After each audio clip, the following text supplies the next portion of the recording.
Well, hey, welcome to hot Missouri summers. Happy 4th of July, by the way. You'll probably be watching this a few days later, but I was squirrel hunting down the mountain.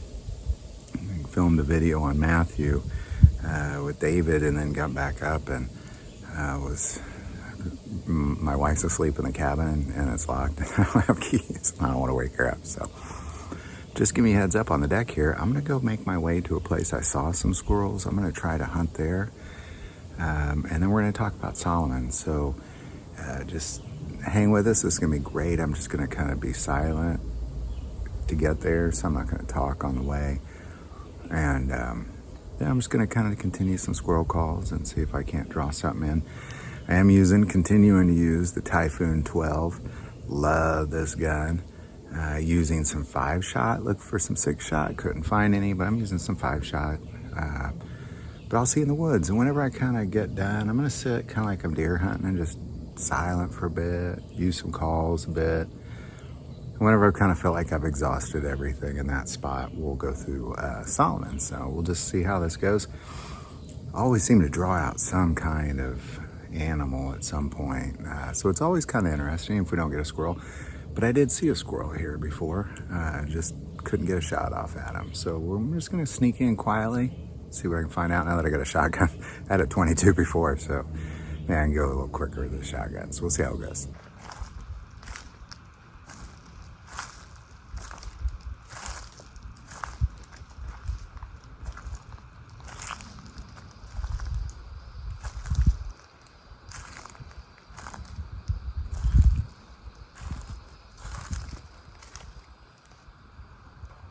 So I'm trying to go from tree to tree. They kind of just quietly get from one tree to the next and stop.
I just stirred up a big old owl. I wish I could have got that. It was so beautiful. So beautiful. Try to keep my camera on.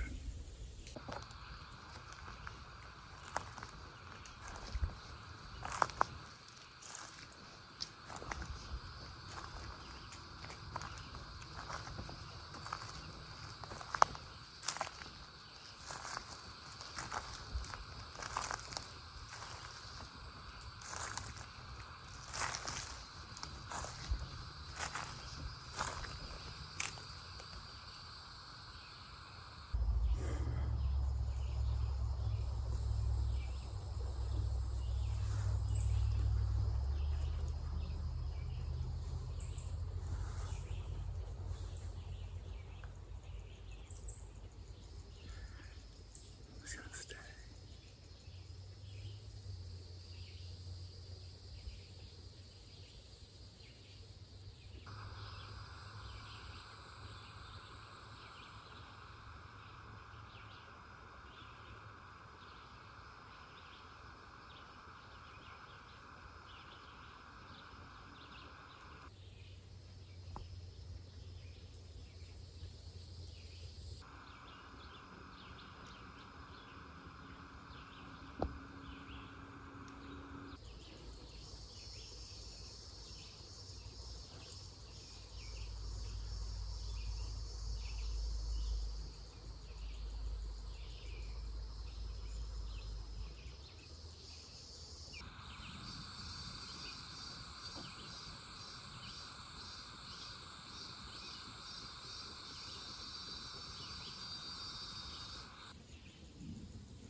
I haven't gotten a lot of squirrels, but I've killed so many wasps. There's so many wasps down here. But I've killed like 30.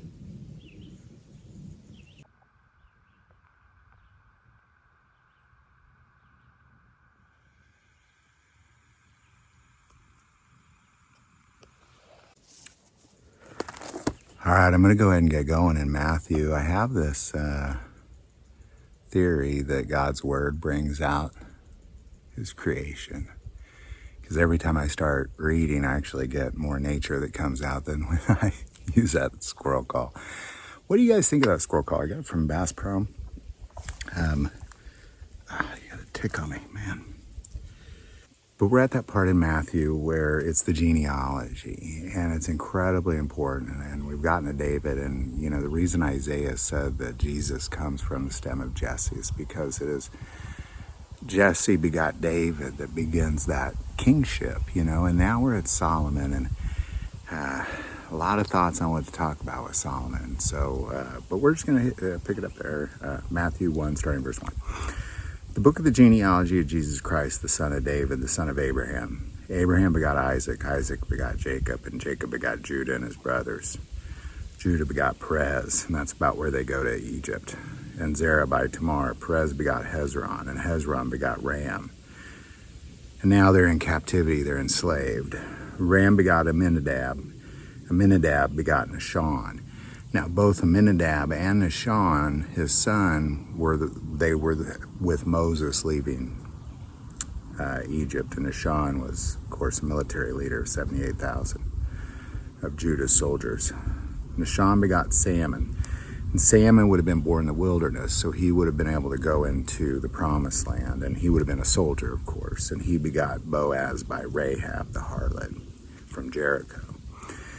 And Boaz begot Obed by Ruth, and Obed was really this moment of settling for the Israelites. Then Obed begot Jesse, and Jesse begot David the king. And that's where we left off. David the king begot Solomon by her who had been the wife of Uriah. All right, I thought, what do you say about Solomon and David? It's what I will say is, David had a lot of wives, and he had a lot of children, and Solomon was definitely not his first child. And he definitely didn't come from his first wife either. So why Solomon? And in the end, every now and then when it comes up why you should not have more than one wife, he had lots of wives, he had lots of children, and all of his children raped and murdered each other. And by the time Solomon was king, he even killed some of his brothers who were trying to overthrow him and claim the kingship for themselves. That's why you shouldn't have multiple wives, or at least one of the darn reasons. But why Solomon? Because, it didn't even say, okay, now I want to make a note too, that here, let's go back to that real quick. It says in 5, Salmon begot Boaz by Rahab. And so it says he begot Boaz by this woman, Rahab. And Boaz begot Obed by Ruth, this woman, Ruth. Obed begot Jesse, and Jesse begot David the king, and David the king begot Solomon, not by Bathsheba, but by her who had been the wife of Uriah. Fascinating, just fascinating, because even if you go back to Judah, Judah begot Perez and Zerah by Tamar. Tamar was his daughter-in-law who tricked him into having sex with her. And, but it still names her. It still says who she is. And this is just fascinating that it says who had been the wife of Uriah. And I think that kind of defines really why Solomon is who he is, and who was chosen, because you really don't know much about, like, Solomon himself. All you know about is his mother. All through David's life it says his mother did this, and his mother did that, and his mother did this. And it really didn't ever get into what Solomon actually did until he finally becomes king, and he does a lot of he has his brothers killed. He has a moment with God where God gives him anything he wants, anything you want. And Solomon asked for wisdom. And it was like, God was like, that's the right answer, Solomon. Good job, buddy. And not only gives him wisdom, but gives him riches as well, because he was asked for wisdom. And Solomon became one of the smartest men the world has ever known, because God just grants him wisdom time and time again. And I think this is important for us to ask for this too, by the way, like ask for wisdom. Ask for wisdom. When you're praying, ask God to give you wisdom. He'll open your eyes and reveal things to you that you didn't even understand. And you're like, man, how'd I even know that stuff? He's a good dad, and he will give you wisdom. But he knew the hearts of these boys of David's. And again, so most of them raped and murdered each other. It was not a happy family. You know, a couple of them tried to murder David. And like we talked last time, David was at least smart enough when Saul was trying to kill him, when he had opportunities to kill Saul, said, no, you can't kill God's anointed. Like, you can't do that. He's God's anointed. Yeah, bugs all over me. And his boys didn't even realize that. You know, they didn't know that. They're just like, well, kill the king, even though he's our dad. You know, Saul wasn't even their father. Or David's father. You know, but here they are. They're just trying to kill their father. But Solomon just kind of stayed under the wing of his mom, hung out till the very end, never stood up against his father, really didn't say anything at all according to Samuel and Chronicles and Kings, and until his moment. When it was his moment, then he became who the Solomon is we know, but he did it not by his own will. He did it through, jeez, I'm getting shouted. Wow, what was that? And that wasp came back or something. Getting chowed. It is hot. But he does it through God. God brings him wisdom. God brings him riches.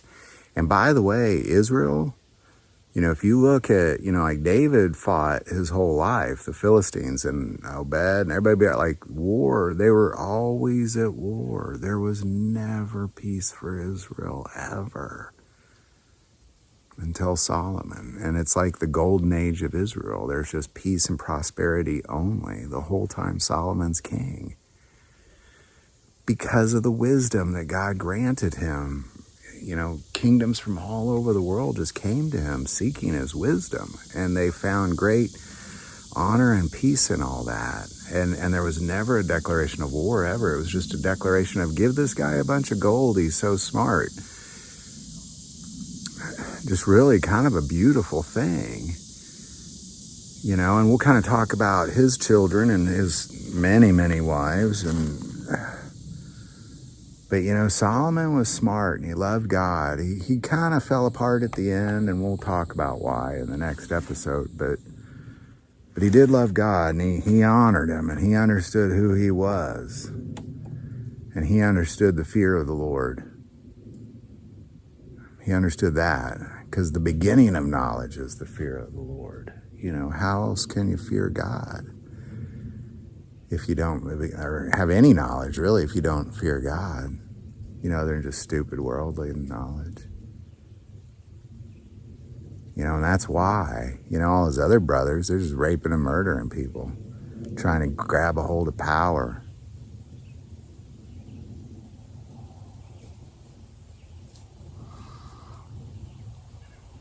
But not Solomon. He just kind of just stayed under his mother's wing until it was his time.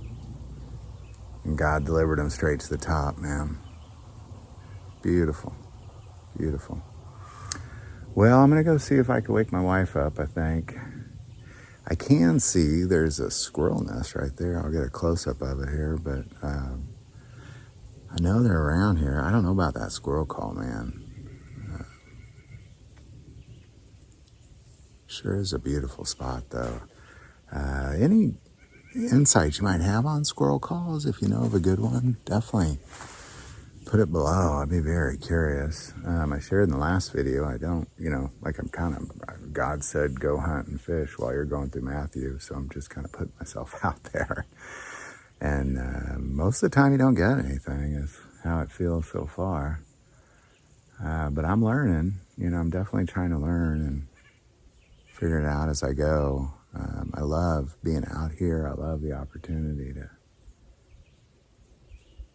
to just sit and try, lug a rifle around, just try. Beautiful. All right, well, man, stick with us. This is a lot of fun. I'm going to get in a lot of fishing next week. Honestly, I should be fishing more. It's summertime, but I definitely wanted to get out and get in the woods and try some squirrel hunting. I'm going to keep trying. I think I mentioned in other videos I could bow hunt turkey and deer starting in September. So we'll do that as well. So a lot of fun. But thanks for joining us. It's so incredibly important to get through Matthew. It's going to take a long time. And, just imagine, I think looking back on these first videos, trying to catch a squirrel, and then go back on this a couple years from now. It'll be interesting, that's to say the least. All right, well, hey, thanks for joining me. There's the overcast. Feels so good, so good. Any prayer requests, definitely put them below. Never hesitate to send any of that in. Thank you for watching this episode of God, Family, and Guns. And as always, love God, love your family, and love guns.